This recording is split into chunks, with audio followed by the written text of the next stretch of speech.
আবু সাইদ মুক্ত, হয়নি যুদ্ধ, হয়নি যুদ্ধ, আবু সাইদ মুক্ত, আবু সাইদ মুক্ত, হয়নি যুদ্ধ, লেগেছে, রক্তে আগুন লেগেছে, রক্তে আগুন লেগেছে, রক্তে আগুন লেগেছে, লেগেছে, লেগেছে, আবু সাইদ মুক্ত, হয়নি যুদ্ধ, মিনিটের বাইবা, মানিনা মানব। দীর্ঘক্ষণ অপেক্ষা করার পরে আমরা যখন চেয়ারম্যান মহোদয় থেকে আমরা কোনো তথ্য পাই নাই, তখন আমরা শিক্ষকরা আপনার এনটিএসি আমরা প্রবেশ করেছি। অবশ্যই আমরা গ্রামের ভিতরে ছিলাম। 5-7 মিনিট অবস্থান করার পরে এখান থেকে পুলিশ বাইরে গিয়েছেন। তারা আমাদেরকে আশ্বস্ত করেছেন যে চেয়ারম্যান মহোদয়ের সাথে তিনিরা আমাদেরকে মিট করাই দেবেন, আমাদেরকে সর্বোচ্চ সহযোগিতা করবেন। তো সেই উপলক্ষে আমরা শান্তিপূর্ণ কর্মসূচি আমরা এখনো পালন করে যাচ্ছি। ধন্যবাদ জানাই আমাদের পুলিশ প্রশাসনকে। আজকে ভাইরা আমাদের উপর কোনো হামলা করে নাই এবং আমাদের সাথে দুর্ব্যবহারও করে নাই।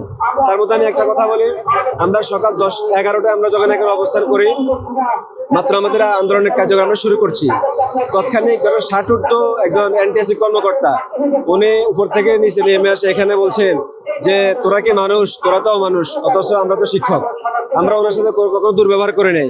বললো তোমরা তো অমানুষ, তোমরা মানুষ না। বলছে যে উপর থেকে গুলি করা হবে।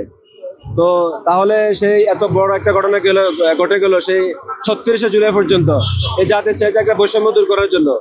এখন সেখানে যদি বৈষম্য দূর হওয়ার জন্য এত কিছু, তবুও যদি আমাদের উপরে বলে যে অফেন গুলি করা হবে, তাহলে আমরা কোন পর্যায়ে আছি সেটা আপনারাই ভালো জানেন। শুরুতে আপনাদেরকে ধন্যবাদ জানাই। আপনারা আসলে জাতির বিবেক, আপনারা দেশ এবং জাতির স্বার্থে কথা বলেন। আপনারা জানেন আমরা 15 তারিখ থেকে অদ্যাবধি পর্যন্ত আমরা আমাদের ন্যায্য দাবি আদায়ের জন্য আমরা আন্দোলন করে যাচ্ছি, কারণ এনটিএসসি আমাদের উপরে বৈষম্য করা হয়েছে।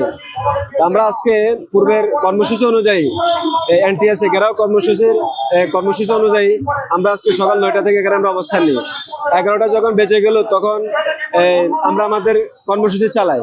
তবে আজকে আমাদের সাথে কারো বাক বিতণ্ড, পুলিশ ভাইদের সাথে আমাদের কখনো আজকে কোনো দস্তাদস্তি হয় না। বাইরে আমাদের সাথে সুন্দর ব্যবহার করছে, আমাদেরকে সহযোগিতা করছেন। দেখলাম যে আপনার 11টার সময় একজন বয়স প্রায় 60+ হবে, উনি তিনতলা থেকে আসছেন। আসি এখানে এনটিএসসি গেটের সামনে বলছেন যে তোরা কি মানুষ, তোরা তো মানুষ, যে তোদেরকে 3তলা থেকে গুলি করা হবে। এটা আমাদের অনেক ভাইরা এরা শুনছেন এবং তৎক্ষণিক আমাদের কিছু ভাইরা প্রতিবাদ জানাইছেন যে আমরা তো বৈষম্য দূর করার জন্য আমাদের এই এত আন্দোলন। বাংলাদেশে তো বিশাল একটা ঘটনা ঘটে গেল বৈষম্য দূর করার জন্য, কিন্তু পুনরায় যদি বৈষম্য আমার উপরে চাপিয়ে দেওয়া হয়, এটা বলে আমাদের ভাই কিন্তু প্রতিবাদ জানিয়েছে।